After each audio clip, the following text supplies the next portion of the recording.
Halo semua, kembali lagi di channel Naik Level. Pada video kali ini saya akan membahas saham BUKK yang baru pertama kali saya bahas di channel Naik Level ya, atau BUKK Teknik Utama per tanggal 4 April harganya 1020. Dan seperti biasa nanti kita akan membahasnya dari 5 parameter dari kinerja harga sahamnya, fundamentalnya, seasonality, bandarmologi, dan teknikalnya seperti apa. Oke, kita cek ya dari company history. Ini listing di bursa tahun 2015 dengan IPO price-nya 590. Jadi kalau teman-teman pegang dari IPO ini harganya sudah 1020, jadi floating profit 73% ya. Kemudian kalau kita cek kinerja harga sahamnya, ya ini tertinggi setahun terakhir pernah di 1600, terendahnya pernah di 875. Jadi harga saat ini ya kira-kira ada di sini teman-teman ya, lebih cenderung ke titik terendahnya. Ya, kalau kita lihat di sini malah banyak yang floating minus ya, 5 tahun malah floating minus, 3 tahun ini sejak Covid biasanya memang masih floating profit. Ya, jadi ini berfluktuatif teman-teman ya, kinerja harga sahamnya. Nah, BUKK Teknik Utama ini apa? Dia ada di Jawa Barat ya, di Bogor Jawa Barat kantornya. Ini websitenya kalau teman-teman pengen tahu lebih detail ya. Di sini saya hanya akan bahas sekilas saja. Jadi dia itu bidang usahanya rencang bangun rekayasa industri dan barang dan jasa ya. Intinya dia konstruksi bangunan lah ya. Nah ini teman-teman ya struktur pemegang sahamnya. Jadi BUKK ini kan memang punyanya Kala Group ya, atau keluarga Pak Yusuf Kala ya, kalau teman-teman tahu, mantan wakil presiden ya. Ya ini dimiliki ini sudah lama, nanti akan berubah ya. Ini saya lampirkan biar mengerti perubahannya. Ya ada Denaya, di mana Denaya ini ya sebenarnya ya sama pemiliknya ini 3 orang ini ya, kemudian masyarakatnya 10%. Ya, jadi ada Denaya, kemudian ada 3 orang ini keluarganya Pak Yusuf Kala. Ya, kemudian ini memiliki BUKK dan memiliki banyak anak usaha. Ya, jadi bidangnya cukup banyak ya. Dia ada di boarding bridge, steel tower, galvanis atau pelapisan seng, ada steel bridge, oil and gas equipment, ada road construction equipment, special purpose vehicle, kemudian ada oil and gas services juga ya.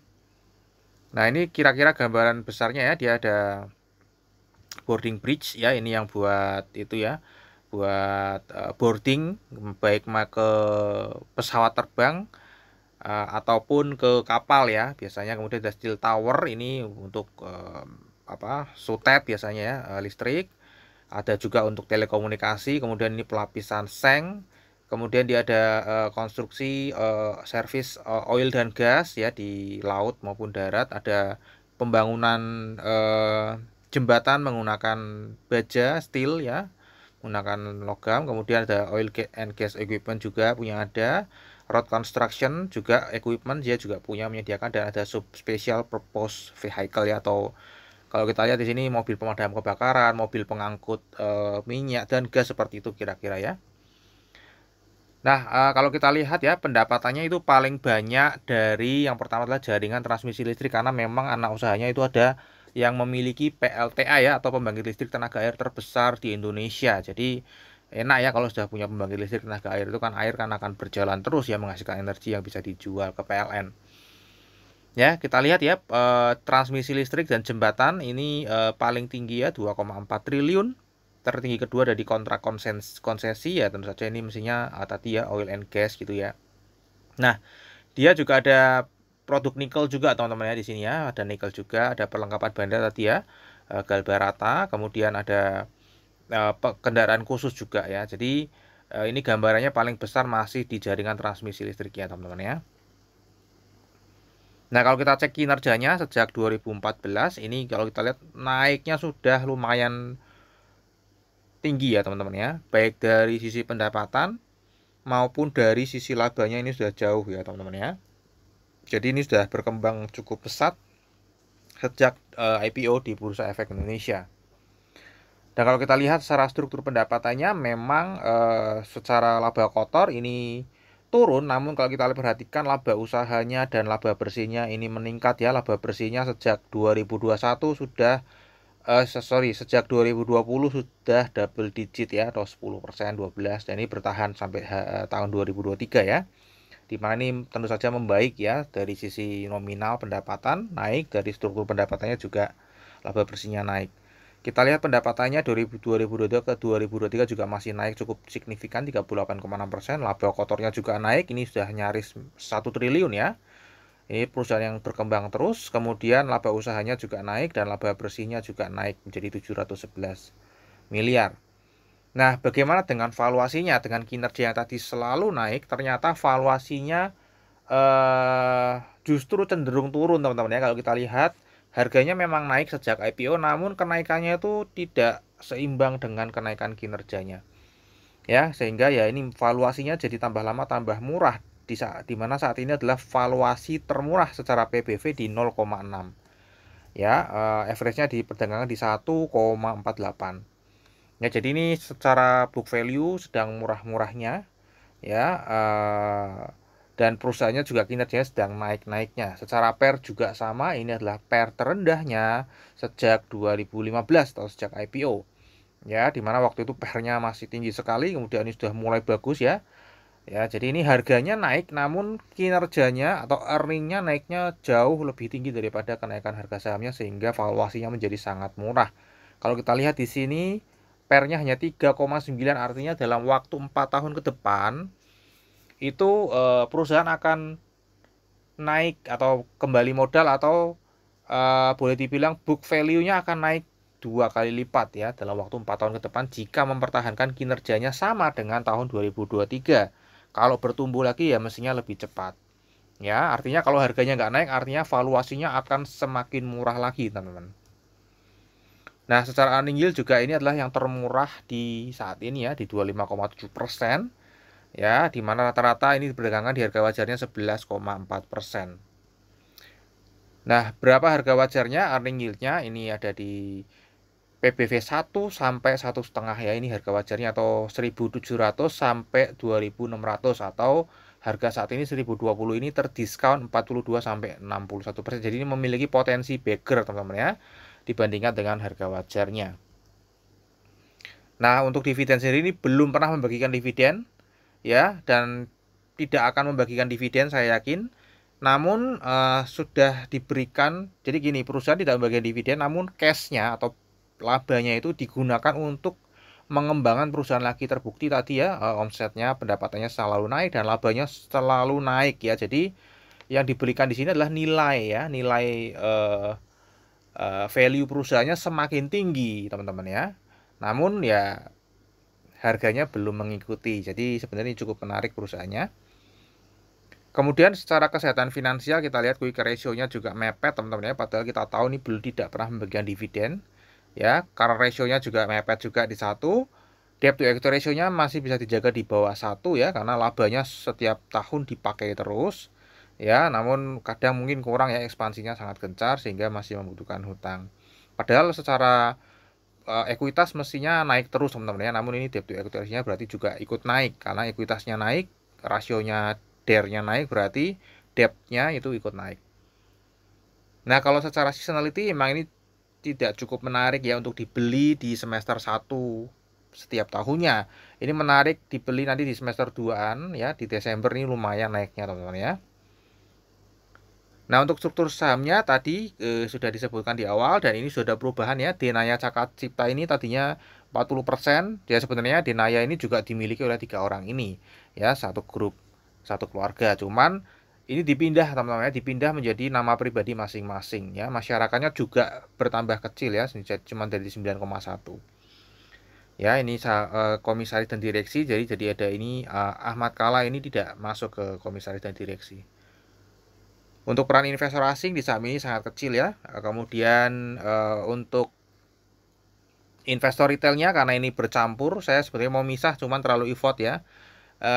Terlalu effort dan tidak meter ya, karena memang ini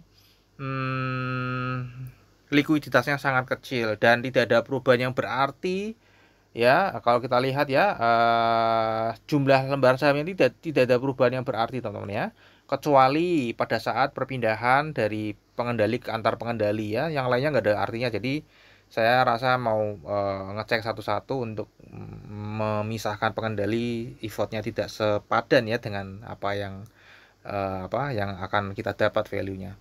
Ya, jadi ini tidak saya pisahkan Ya, investor retail lokal di sini cukup besar karena ini pengendali, di luar itu kecil ya teman-teman ya. Nanti kita akan lihat di next slide aja seberapa besar kepemilikan investor retail lokal di luar pengendali. Ya, ini setahun terakhir ya, kalau kita lihat garisnya ya turun ya. Ini sebenarnya turun ini karena ada peralihan teman-teman ya, mestinya ada peralihan tadi dari apa PT ke masing-masing itunya teman-teman ya, ke masing-masing personal pengendalinya ya.